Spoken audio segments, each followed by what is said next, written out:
এই তো আমি কাছের দরজাটা ভেঙে ফেললাম। আরে রাজু, দরজার দিকে খেয়াল রাখিস, সীমা আপু যেন না চলে আসে। হ্যাঁ হ্যাঁ ঠিক আছে। আরে এই তো টাকাগুলো নেওয়া হয়েছে, চল রাজু আমরা এখন পালিয়ে যাব। আরে সীমা দিদি তো চলে এসেছে। এই চম্পা, এখন তুই কি করবি?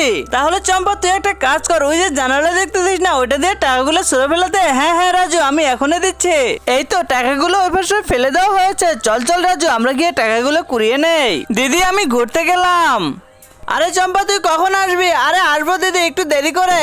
আরে এদের দুজনের যে নাটক দেখলে পরে শরীর জ্বলে যায়। আরে রাজু তাড়াতাড়ি টাকাগুলো ধর, নয়তো আশেপাশে কেউ দেখে ফেলবে।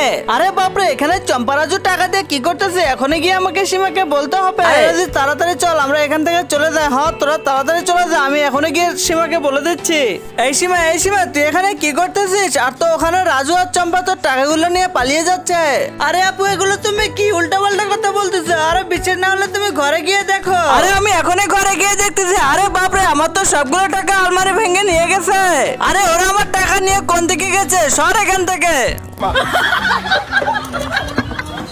আরে ওরা আমি উপকার করার জন্য আসলাম, ও আমার সাথে এটা কি করলো?